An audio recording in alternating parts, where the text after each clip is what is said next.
हमारे प्रधानमंत्री की दूरदृष्टि से भला कौन प्रभावित नहीं हुआ है, और इसीलिए जल्दी ही समूची दुनिया ने मोटे अनाज को, उसकी खूबियों को और उसके उत्पादन को भी अपनाना शुरू कर दिया। महत्वपूर्ण ये भी रहा कि मार्च 2021 में संयुक्त राष्ट्र महासभा द्वारा मोटे अनाज के संबंध में भारत की तरफ से प्रस्तुत प्रस्ताव को सर्वसम्मति से स्वीकारा गया। यही नहीं बल्कि संयुक्त राष्ट्र द्वारा ही वर्ष 2023 को अंतर्राष्ट्रीय मोटा अनाज वर्ष भी घोषित किया गया। मध्य प्रदेश में मोटे अनाज के उत्पादन और प्रचार प्रसार के क्षेत्र में सचमुच उल्लेखनीय प्रयास किए गए हैं। प्रदेश का छिंदवाड़ा जिला और उसका ग्रामीण अंचल इसका एक बड़ा उदाहरण बनकर सामने आया है। मध्य प्रदेश का छिंदवाड़ा जिला अपनी प्राकृतिक संपदा से प्रदेश और देश में ही नहीं बल्कि समूची दुनिया में जाना जाता है। खासतौर से यहाँ के वन क्षेत्र, खूबसूरत पहाड़ियाँ और प्राकृतिक सुंदरता सभी को आकर्षित किया करते हैं, पर साथ ही यहाँ मोटे अनाज की उपज भी बड़ी मात्रा में हुआ करती है। जिले के सभी गांव में मोटा अनाज बड़े पैमाने पर उत्पादित होता है और इसी क्रम में जिले की तामिया तहसील इसका एक बड़ा और महत्वपूर्ण उदाहरण बनकर सामने आती है। मोटा अनाज यानी ज्वार, बाजरा, चना, रागी, जौ, कोदो कुटकी, सामा, कांगनी और चीना जैसे अनाज, इन्हें अंग्रेजी में मिलेट्स और भारत में अब श्री अन्न कहा जा रहा है। ये वास्तव में इंसानी शरीर के लिए किसी संजीवनी से कम नहीं है। और सबसे अच्छी बात यह है कि भारत मोटे अनाज के उत्पादन में दुनिया भर में अव्वल स्थान पर है। श्री अन्न अथवा मोटे अनाज के उत्पादन और इसके प्रति जागरूकता को लेकर देश के हृदय प्रदेश अर्थात मध्य प्रदेश ने भी नए मापदंड स्थापित किए हैं। मध्य प्रदेश के कई हिस्से मोटे अनाज के उत्पादन और इसके नियमित इस्तेमाल के साथ साथ इसके प्रचार प्रसार में भी बड़ा उदाहरण बनते जा रहे हैं। तामिया तहसील दरअसल मोटे अनाज के उत्पादन और उसके इस्तेमाल के क्षेत्र में अपने आप में एक बड़ा केंद्र बनती जा रही है। यहाँ के हर एक गांव में मोटे अनाज के प्रति जहां बड़ी जागरूकता सामने आती है, वहीं कई स्थानों पर तो मोटे अनाज की प्रोसेसिंग यूनिट भी दिखाई देते हैं। तामिया तहसील के ग्राम जमुनिया में भी बिल्कुल यही दृश्य हमें देखने को मिले। दरअसल मोटा अनाज कोदो कुटकी की सफाई और उसे पूरी तरह इस्तेमाल में लाने योग्य बनाने की प्रक्रिया इसी प्रोसेसिंग यूनिट के द्वारा संपन्न हुआ करती है। तामिया तहसील ही नहीं बल्कि छिंदवाड़ा जिले के अधिकांश ग्रामीण अंचलों में मोटा अनाज कोदो कुटकी का इस्तेमाल किया जाता है, वो भी कई प्रकार से। इसकी जहाँ रोटी बनाई जाती है वहीं इसका दलिया भी बड़े स्वाद से खाया जाता है। इसके अलावा एक और खास व्यंजन पेजा के लिए कोदो कुटकी का इस्तेमाल यहाँ के ग्रामीण बड़ी खूबसूरती के साथ किया करते हैं। मोटे अनाज में कई नाम ऐसे हैं जिन्हें हम में से अधिकांश ने सुना भी नहीं होगा, लेकिन कुछ मोटे अनाजों से हम सभी वाकिफ हैं, जैसे चना, ज्वार, बाजरा, जौ, मक्का आदि। मक्का की फसल तो समूचे छिंदवाड़ा जिले में ही बड़े पैमाने पर हुआ करती है। सही अर्थों में तो यहाँ मोटे अनाज में मक्का की मात्रा कहीं ज्यादा दिखाई देती है। मोटा अनाज अब समूची दुनिया में लोकप्रिय होता जा रहा है, इस बात से अब इनकार नहीं किया जा सकता है। अच्छी बात यह भी है कि किसान अब इसके उत्पादन के साथ साथ विक्रय के क्षेत्र में भी आगे बढ़ते नजर आ रहे हैं। सबसे पहले अच्छी उपज, फिर उसका उचित प्रचार प्रसार और अंत में अच्छे पैमाने पर उसका विक्रय किया जाना। संभवतः किसी भी अनाज को इससे और ज्यादा की आवश्यकता हुआ नहीं करती। लेकिन तामिया तहसील के पातालकोट में स्थित सुप्रसिद्ध पातालकोट रसोई तो इन कोशिशों से भी कई कदम आगे बढ़ती दिखाई देती है और यहाँ भी विशेष रूप से मोटे अनाज के लजीज व्यंजन। लगता है मानो प्रधानमंत्री जी के सपनों को साकार करने का एक बड़ा दायित्व यही पातालकोट रसोई निभा रही है। किस तरह पातालकोट रसोई काम किया करती है और क्या इसमें विशेष है, यह हमें बताया संचालक पातालकोट रसोई श्री पवन श्रीवास्तव ने। सबसे अच्छी बात यह है कि खान पान के लिए, अच्छे शरीर के लिए नियमित खान पान के साथ साथ संयमित रहना बहुत ज़रूरी है। पहली बात तो ये कि अगर हम देखा जाए तो सीमित संसाधनों में ये पकवानों का उपयोग किया जाता है और सुबह एक बार खाया जाता है और दोपहर में थोड़ा सा खाना, इन लोग लंच वगैरह जो लेके जाते हैं या अपना काम करते हैं, अमूमन ये लोग खाना जो है वो दिन में कम खाते हैं, सुबह के टाइम में खा लेते हैं और डाइट एक बहुत लिमिट में होती है। और पेजा के रूप में जब ये अपनी लिक्विड डाइट को ज़्यादा से ज़्यादा रखते हैं तो निश्चित तौर पे इनकी जो एनर्जी लेवल है हमेशा बना रहता है। और किसी जो आज के समय में खान पान में हमारा जो बेकार चीज़ें शामिल हो गई है, जिसके वजह से बहुत ज़्यादा हम लोग तेल मसाले का उपयोग करने लगे हैं, और जो तेल मसाले हैं वो पारंपरिक तरीके से तैयार नहीं हो रहे हैं, केमिकलों से तैयार हो रहे हैं। वो केमिकल हमारे शरीर में जाता है, जो सब्जियां तैयार हो रही हैं वो केमिकल के माध्यम से हमारे शरीर में जाती है, तो निश्चित तौर पे उसमें नुकसान होता है। उसके कंपैरिजन में ये खाना ज़्यादा पौष्टिक है। देखिए, ये जो छिंदवाड़ा ज़िला है, ये बहुत ही मध्य प्रदेश में, और ना केवल मध्य प्रदेश में, मध्य भारत में छिंदवाड़ा ज़िला जो है एक बहुत ही विचित्र और बहुत ही अद्भुत तरीके की बसावट में है। यहाँ की जो आप डाइवर्सिटी देखेंगे, उसमें ये क्षेत्र जो है वो बहुत फैला हुआ है, विस्तृत है, जंगल है। और ये वाला जो क्षेत्र हम बात कर रहे हैं तामिया और पातालकोट की, ये पहाड़ी क्षेत्र में बसा हुआ है। ये क्षेत्र मध्य प्रदेश में सबसे ऊंचाई में बसावट वाले इलाकों में से एक है। यहाँ से वर्षा में जो जल होता है वो इतनी बारिश होने के बाद में पूरी तरह बह जाता है, तो यहाँ की जो ज़मीनें हैं वो बहुत कम उपजाऊ हैं। तो वहाँ पर जो फसलें हैं वो इसी प्रकार की जो मिलेट्स है, उनके लिए बारिश की ये फसलें सबसे अच्छी रहती है। चूँकि यहाँ की जल संरचनाएँ कम है, यहाँ पे जल ग्रहण व्यवस्थाएं कम है, इसलिए दूसरी फसलें वो कम हो पाती है। और इसलिए ये क्षेत्र का जो है पातालकोट है, वहाँ पे बहुत अच्छा होता है। जैसे जैसे आप ऊपर की ओर जाते हैं तामिया से, जिसमें है जैतपुर है, अलीबाड़ा है, जोगी मुआर है, छिंदी है, बांकी है, आपका सिधौली है, बीजा ढाना है, ऐसे क्षेत्र में जब जैसे जैसे आप जाते हैं, या इस तरफ में आप मुत्तौर की ओर जाते हैं, तो यहाँ पे कोदो कुट की मिलेट्स ज़्यादा होते हैं, जगनी ज़्यादा होती है। सचमुच मोटे अनाज के अपने व्यंजनों के लिए और उनके जायके के लिए तो पातालकोट की रसोई प्रसिद्धि पा ही रही है, पर उससे भी कहीं ज्यादा ये रसोई काम कर रही है मोटे अनाज के प्रचार प्रसार के लिए। ये हमें बताया पातालकोट रसोई की प्रमुख श्रीमती तुलसा श्रीवास्तव ने। जी, मैं यहाँ पर अपने सर्विस के उद्देश्य से आई थी। मैंने सन 69 में एक इंटरव्यू दिया और मेरा अपॉइंटमेंट सोशल वेलफेयर बोर्ड की आंगनबाड़ी में हो गया। तो उसी उद्देश्य से यहाँ जो बाल विकास परियोजना चलती थी उसमें मेरी नियुक्ति हुई, और मेरा फर्स्ट अपॉइंटमेंट डोंगरा पातालकोट क्षेत्र का जो गांव है इंटीरियल में, उसमें हुआ।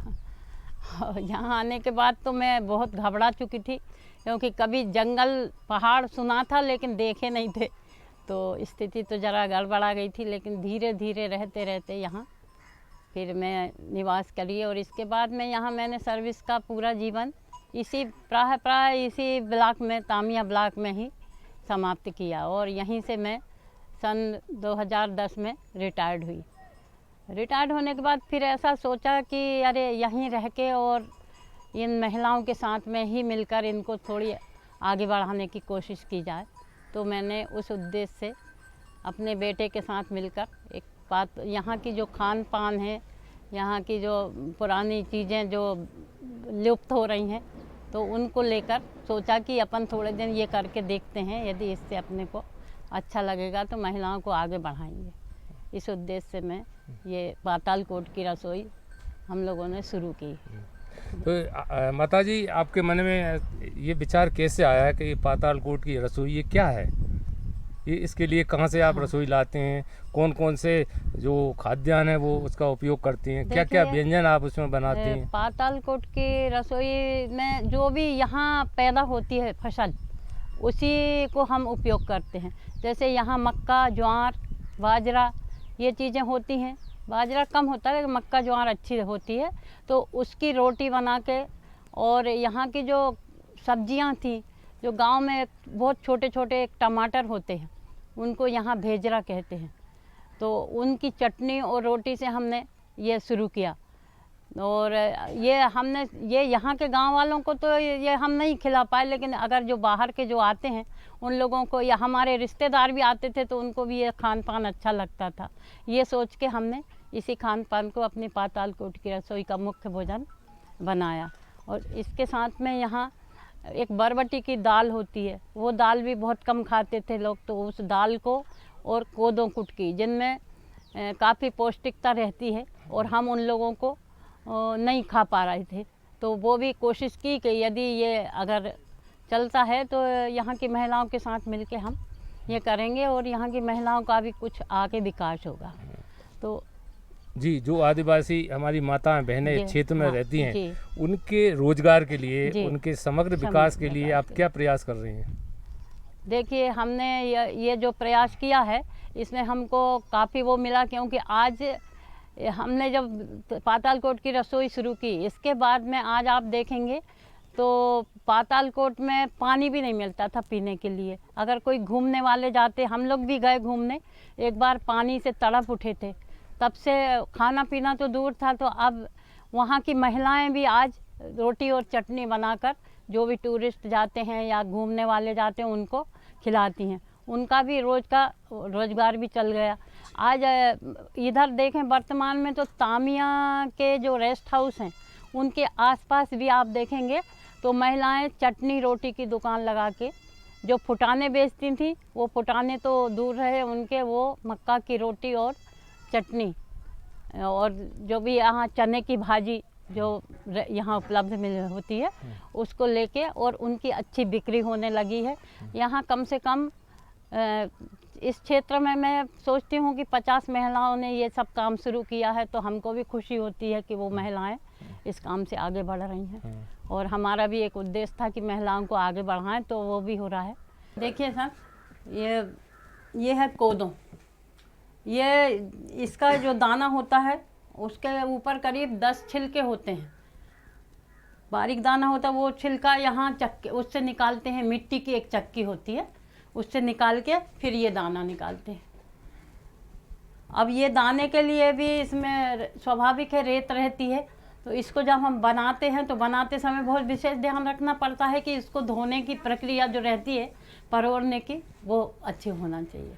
और इससे हम एक तो पेजा बनाते हैं जो पतला पीने के लिए, और भात कहना चाहिए इसका, कुटकी का कोदों का भात भी बनाते हैं, इसकी खीर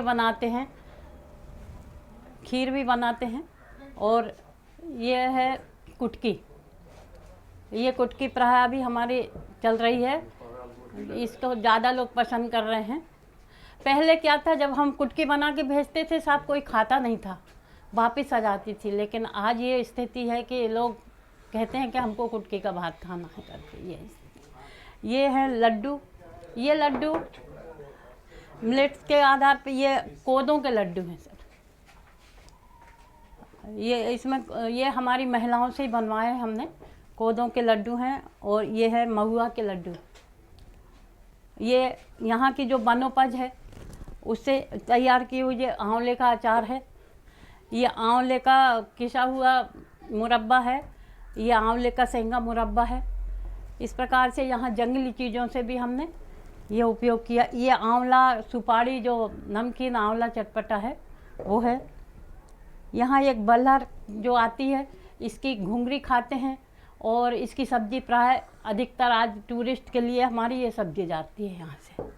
मध्य प्रदेश अब धीरे धीरे देश के उन प्रमुख राज्यों में शामिल होता जा रहा है जहां मोटे अनाज के उत्पादन और इस्तेमाल को बड़ी मात्रा में अपनाया गया है। उस पर प्रदेश का छिंदवाड़ा जिला तो और भी बड़ी तस्वीर पेश करता है।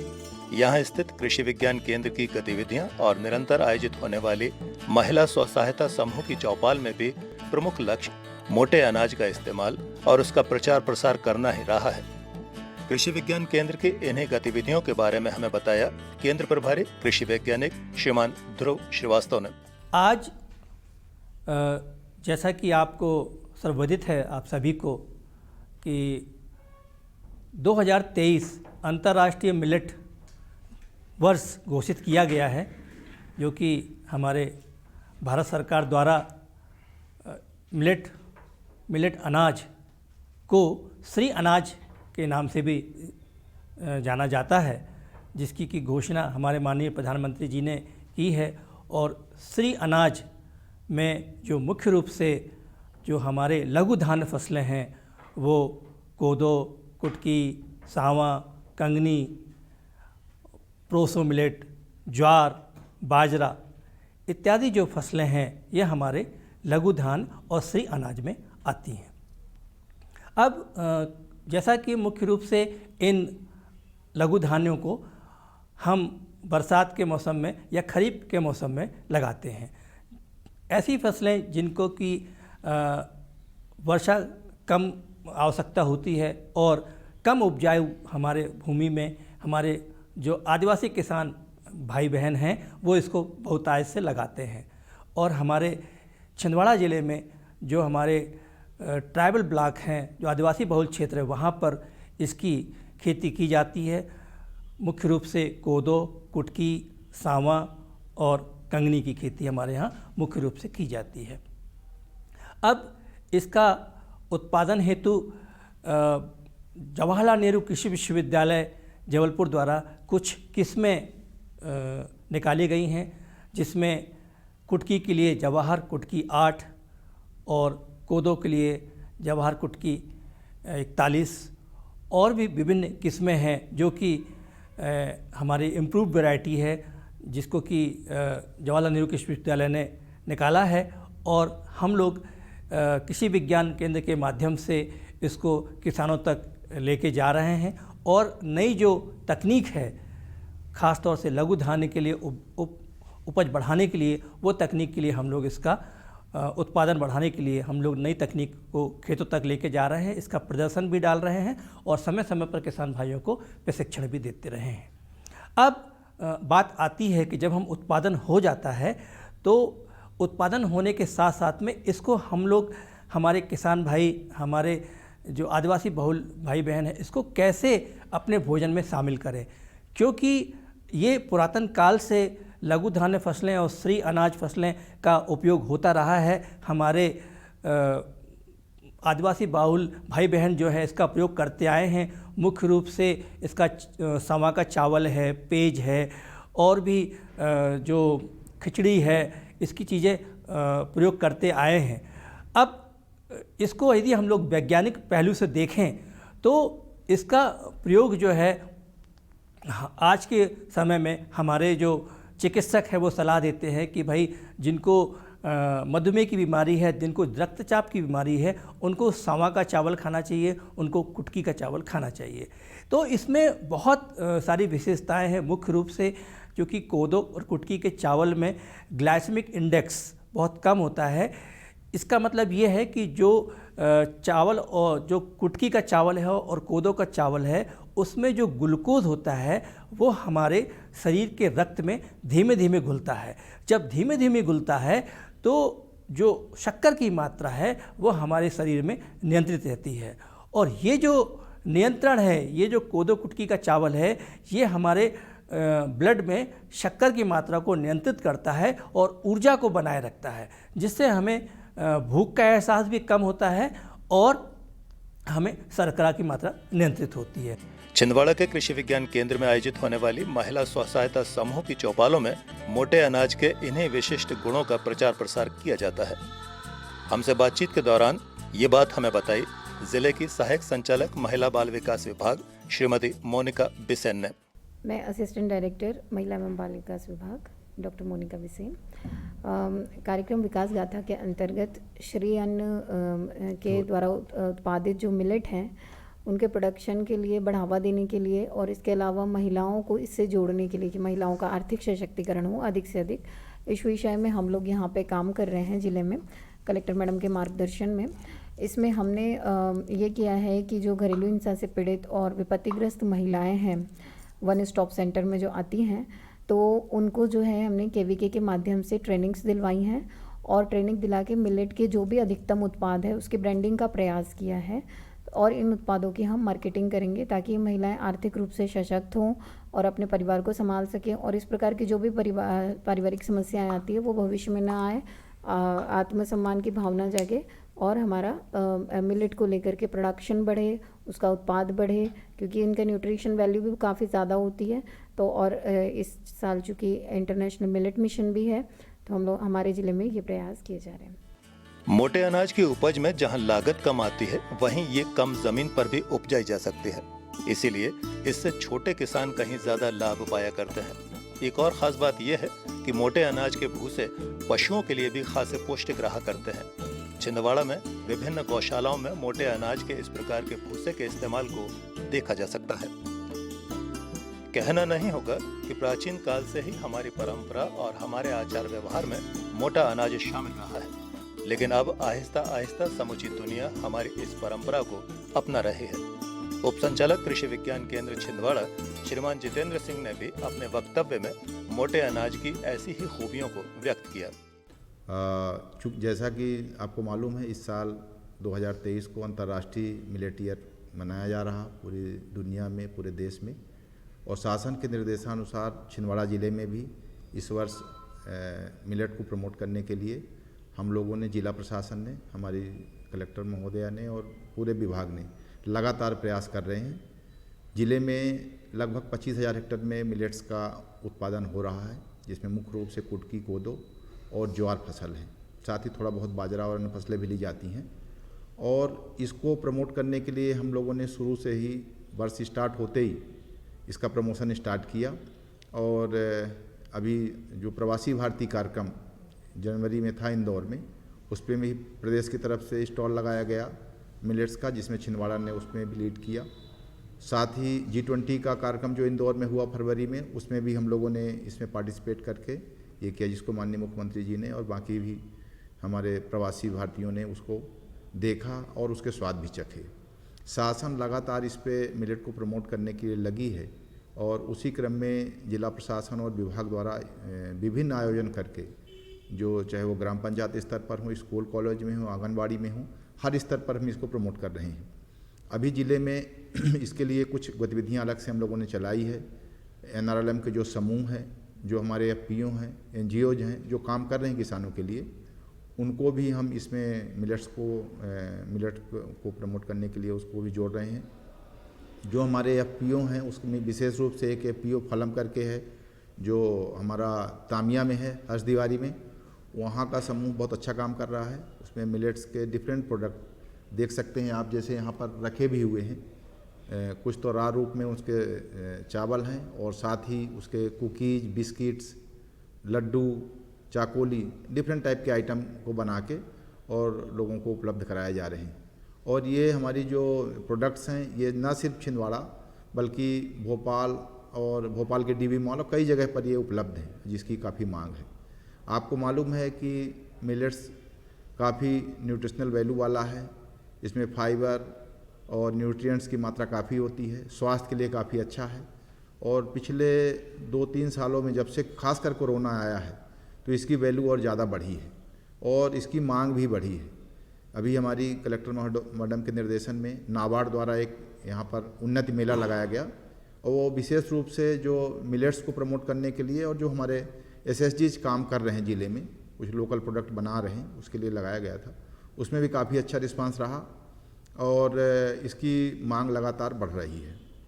जो हमारे ज़िले में लगभग 12,000 SSGs काम कर रहे हैं, उस पर हम लोगों ने विशेष फोकस किया है। अभी कृषि विज्ञान केंद्र के माध्यम से उसमें वन स्टॉप सेंटर के एक ग्रुप को तैयार किया है, जो महिला बाल विकास से जुड़ा हुआ था। उनको ट्रेनिंग दी, उनके प्रोडक्ट समूह ने, महिलाओं के समूह ने उसको चालू किया।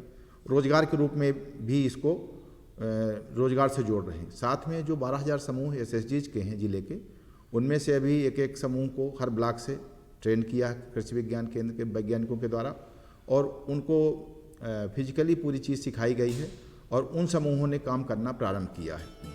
पिछले वर्ष 28 अगस्त 2022 के अपनी मन की बात कार्यक्रम में भी प्रधानमंत्री ने मोटे अनाज के प्रति प्रयासों और संभावनाओं का जिक्र किया था।